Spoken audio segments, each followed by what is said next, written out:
Our guest on This is America in the World is Ambassador Rolandas Kriščiūnas. Ambassador Kriščiūnas is the ambassador from the Republic of Lithuania to the United States.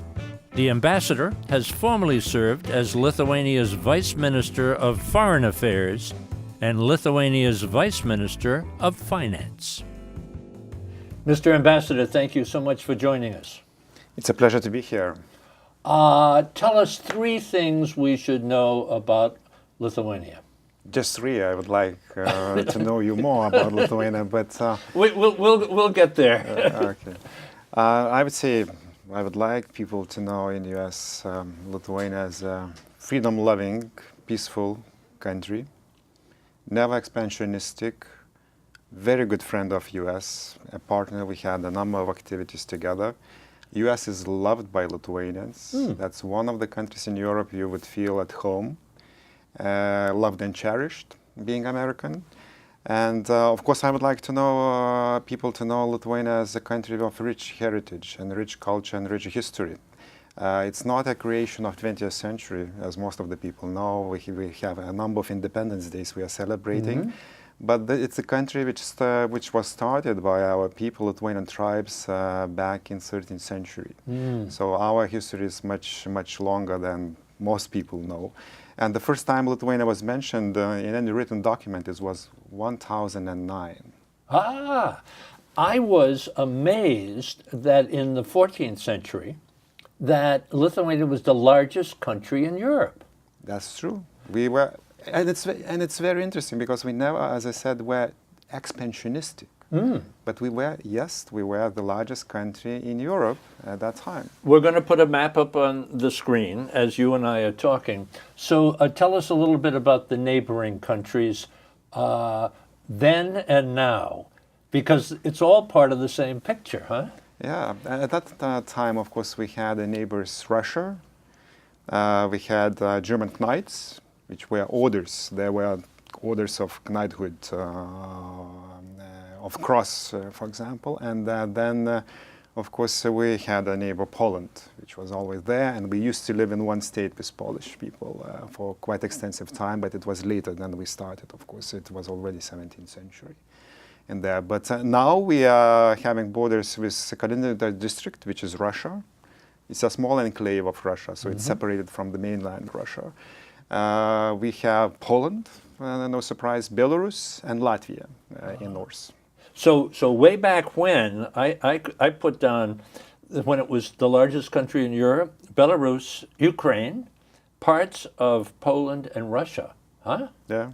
And you mentioned a couple of different Independence Days. I got 1918 and 1990. Explain those.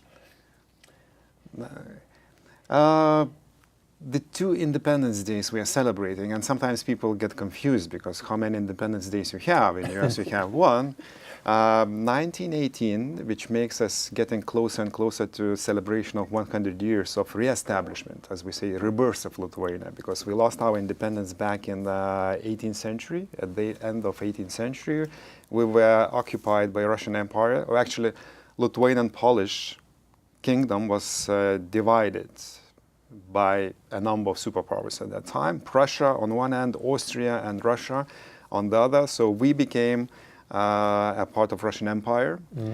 It was not as peaceful coexistence as you would imagine. There were quite a number of rebellions during the time, but of course for more than 100 years we spent under Russian Empire.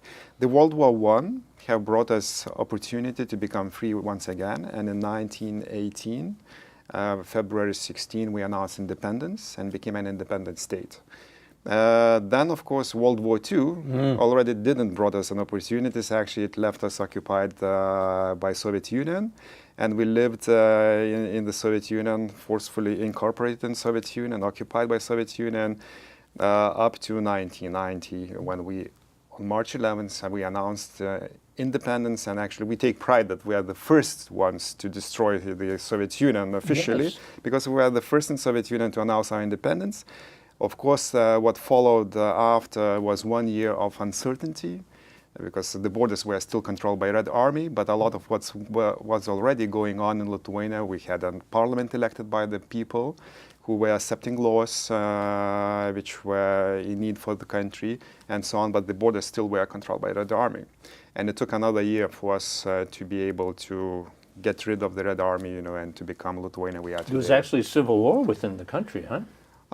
It was not a civil war. You cannot call it civil war because not Lithuanians were fighting with Lithuanians, who think otherwise. What we had a Red Army which was trying still to impose the Soviet rule on Lithuania, on Lithuanian people.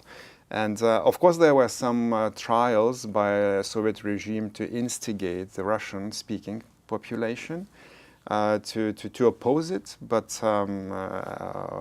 it was unsuccessful. So also, our Russian-speaking society is very well integrated in Lithuania. Most of them have lived in Lithuania for a number of years, and most of them are fluent in Lithuanian. So it was really a difficult task for Soviet regime to do it, and it was not successful. I'm not surprised that it was not successful. So living in the proximity of Russia. Well, what's going on there today? I mean, do you have any inside information you can share with us? I mean, you've been neighbors, you've been occupied, you've been in and been out. What's Putin's goals? What's he trying to do? And is it scary to live next door?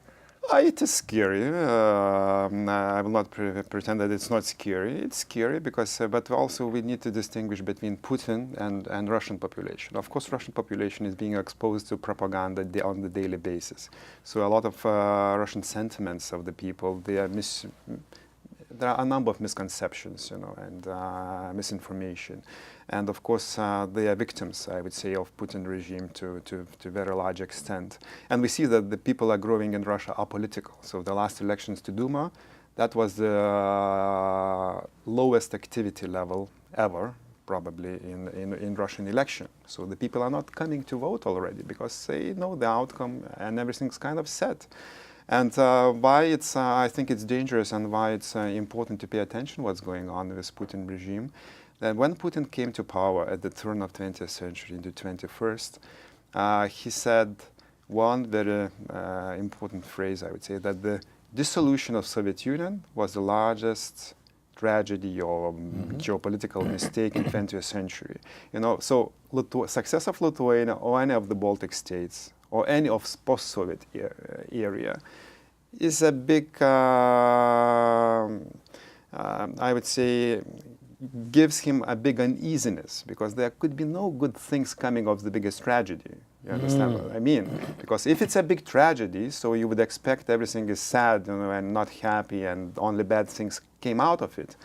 No, how you could live then with the stories of success like Lithuania, Latvia, or Estonia, because we are successful democracies, we are developing, people are living much better than under the Soviet rule, we're enjoying freedom, and that's why it's very inconvenient for Putin to see the countries like that. And of course Ukraine, if it becomes also a democratic country where rule of law and human dignity is respected, it's already another uneasiness for Putin, because the Russian people will start more and more to question, I think, the Putin regime. Why Ukraine is a successful, Western-oriented, democratic country, and we are not in Russia. So that's very inconvenient for Putin regime. So the freedoms are countering the misconceptions. Of course, yes, that's that true. Are being fed by the government to the people. Absolutely, and I believe myself that democracy is the best humanity have created. That's which gives the voice to every single person there, and it will prevail. It's just a matter of time. I strongly believe that the democracy should prevail as a part of governance, in the world. It should not be imposed, but given the time and space, it should prevail. And that's why the regime feels challenged, and they need enemies at the door, and that makes Russia aggressive. And that, of course, Russia being aggressive, I think it's a danger to all, not just neighborhood. It's aggression. Aggressive Russia is a danger to all world. Look at what's happening in our own election right here now, with the obvious, I would say, or implied involvement in Russia in our election. And today, now, for Lithuania, UN, of course, European Union, of course, member of NATO, of course. amazing to have traversed the history that you have and have arrived at this state of today. Let me tell the folks at home, we're talking with our guest, Rolandas Kriščiūnas? Kriščiūnas. Kriščiūnas. Yes. Kriščiūnas. Close. Very close. It's, I'm it's getting not there. easy to ask. He is the ambassador from the Republic of Lithuania to the United States. We're going to take a little break. Back on the other side. This is America and the World. This is America and the World is brought to you by the National Education Association, the U.S.-China Education Trust, and F.Y. Chang Foundation, guided by Ambassador Julia Chang Block, President. The League of Arab States, representing 350 million people in 22 member countries. The Petroleum Group, expertise with integrity in the fields of oil and gas, exploration and production, energy, and infrastructure. The Rotendaro Family Trust. The Embassy Series, uniting people through musical diplomacy, presenting international artists in diplomatic settings. And Ventana Productions, television facilities, editing, and distribution services. Ambassador, let's talk a little bit about the country itself. What's the population of Lithuania? It's around 3 million people. 3 million, and the capital city would be what? Vilnius. Vilnius. And what happens there in the capital city? Is that a major population area? Yeah, that's true. There are like around 600,000 people living there, so it makes quite a substantial part. It's almost 20% of our population living in capital city. And what drives the economy there? Economy, services, of course, and we are big hub of. We are becoming even bigger hub of different service companies. So most of Americans could be surprised, for example, that the largest office, Western Union, the money transfer company, global company of US. The largest office of Western Union is actually not in US, Denver, Colorado, which is at headquarters. It's Vilnius, Lithuania, where they employ already close to 2,000 people, helping them to run their daily worldwide operations, Hong Kong or Brazil. So the people in Lithuania, because we don't have natural resources. All the resources we have, it's our heads, and minds, and smartness of people. So that's why a number of companies have found Lithuania as very attractive spot for this to cater the needs of global businesses. Also, of course, we have traditional sectors as we used to have in between two world wars. Agriculture is still very important, so our products are very well known. Mostly to the east of our borders. What would be some of the products? Cheeses, different cottage cheese, different yogurts, and so on, and of course some sausages. We are very proud of our sausages and meat products in there. But then, of course, you will find biotechnologies. Not a lot of people know, for example, that Lithuania is very substantial player in the market of lasers. Yes. So every 10th laser used by any university, in the world will be produced in Lithuania because we have a market of 10%. In some laser categories or classes, we have as high as 80% of the world market. So I think for the economy of 3 million, we are very much diversified. So that's why it's not, it's impossible to hurt Lithuania if you hurt one of the sectors. Of course, it will hurt our farmers if you put embargo, as we have, for example, today with Russia. So we are not able to sell our products. Of course, we are looking for the market somewhere else. And of course, US is one of those markets we are looking to. And not a lot of Americans know, but there is also a probability that the pizza they are consuming on the daily basis, somewhere could have a cheese produced in Lithuania, for example. It's a very educated country, isn't it? It is. And we take pride that more than 90% of Lithuanians speak foreign language, at least one foreign language. And more than 50% of Lithuanians are speaking at least 2 foreign languages. Also, we are ranking per capita. If you look at per capita, we are ranking on the top in European Union on the people, how many graduates per year we have in such important professions as engineering, mathematics, and others.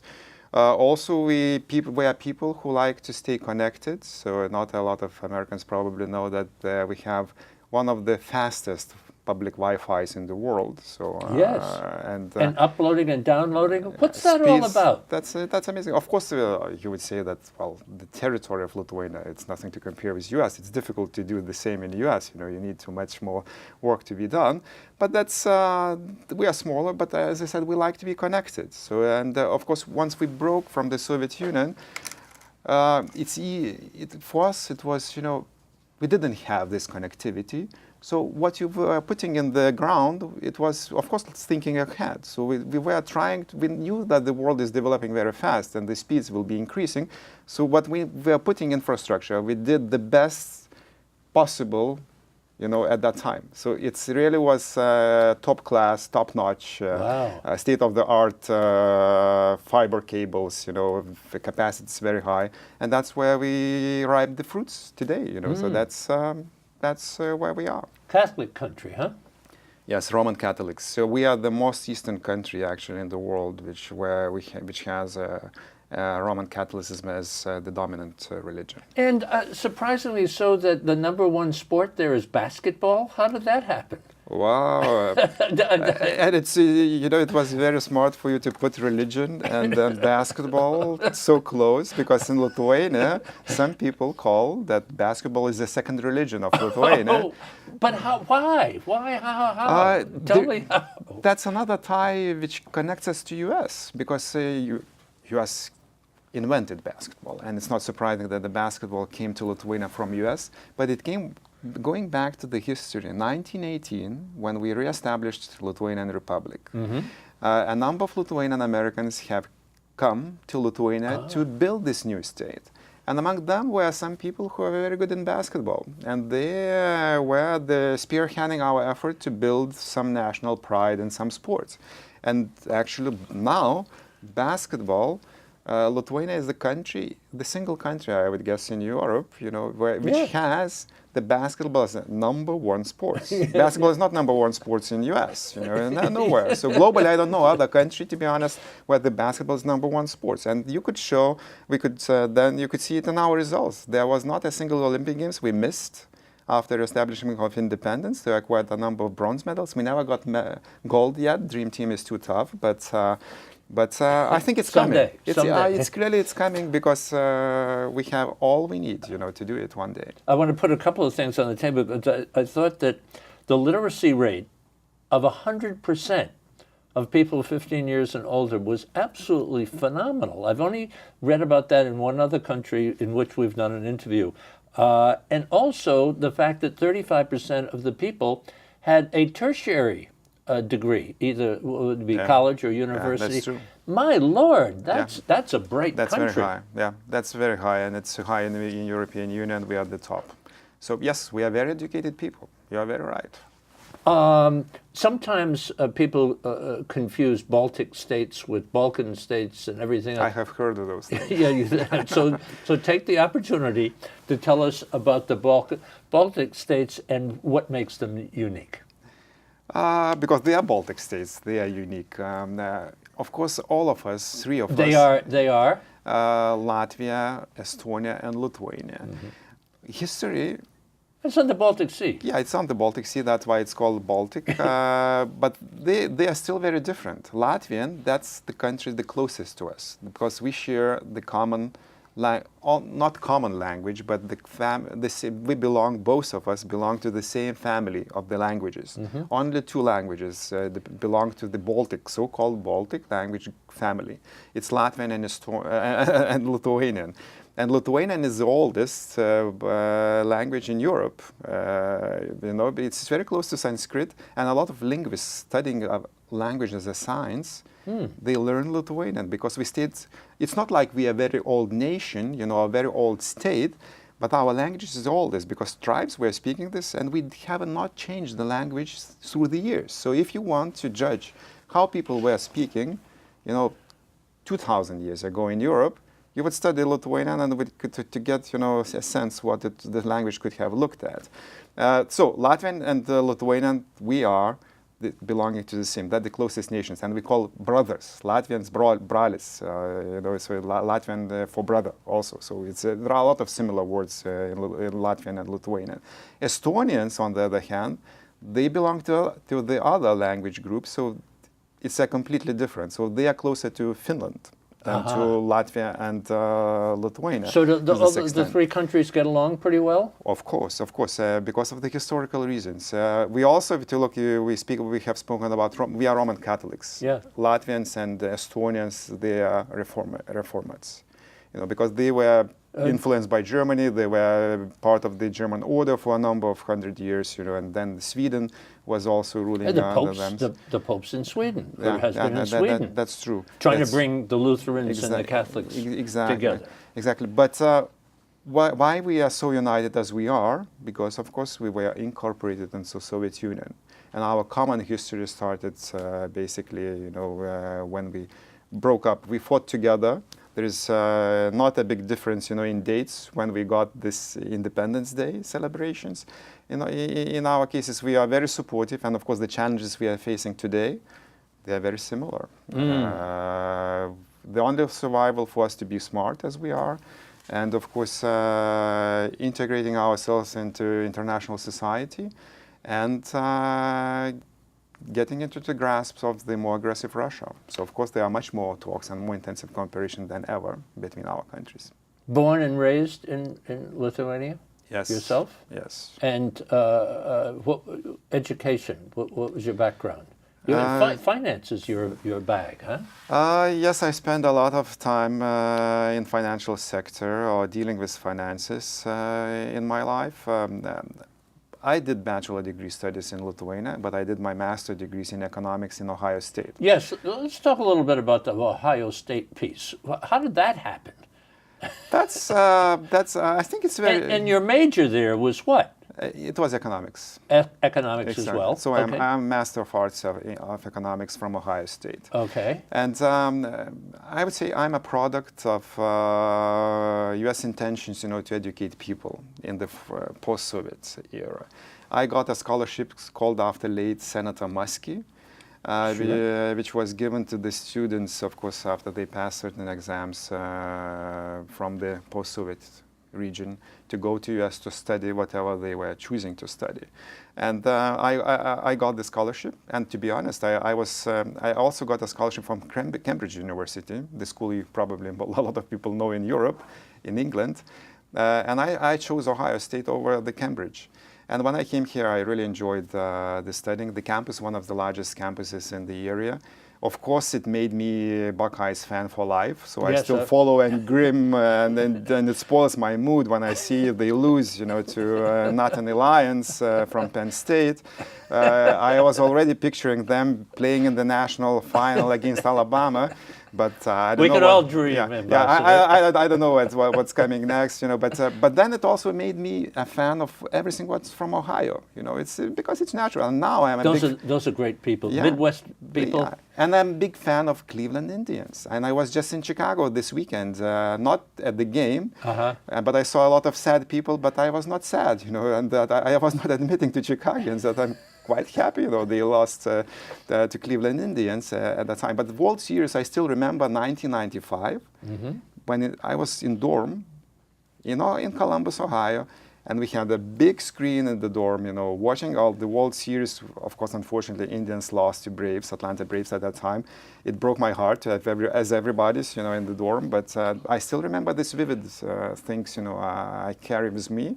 And I will stay true Ohioan, in the heart. So that's my story from Ohio. You're very committed to sports. I can tell that. Exactly. At one time, Ministry of Finance, but also Foreign Ministry, and at one time you were chairman of the board of directors, I guess, for the Nordic Bank. So that's all in your background.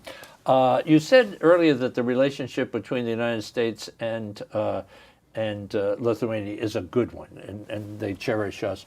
What do you see in the last 30 seconds that we have here as your mission here in the United States? Well, if to put it in one sentence, I would like to see more United States in Lithuania and more Lithuania in United States. So that's my mission. So anything which could bring more America to Lithuania, I will spend my effort there. And I know that we're having Ambassador Ann Hall, U.S. Ambassador in Vilnius, very committed to this. So she promised to visit even the smallest villages in Lithuania, to carry on that the U.S. is there, and to show that to Lithuanians that U.S. is there. It understands our current challenges, and it's always cherishes our partnership with U.S. So. Mr. Ambassador, perhaps we'll come and visit your country. That would be terrific. Please do it. Thank you. Thank you so much for our education. Pleasure. Bye-bye. Thank you. For information about This Is America and the World, and to watch all of our programs, visit our website, thisisamerica.net, and look for us on Facebook and Twitter. This Is America and the World is brought to you by the National Education Association, the U.S.-China Education Trust, and F.Y. Chang Foundation, guided by Ambassador Julia Chang Block, President. The League of Arab States, representing 350 million people in 22 member countries. The Petrolin Group, expertise with integrity in the fields of oil and gas, exploration and production, energy, and infrastructure. The Rotendaro Family Trust. The Embassy Series, uniting people through musical diplomacy, presenting international artists in diplomatic settings. And Ventana Productions, television facilities, editing, and distribution services.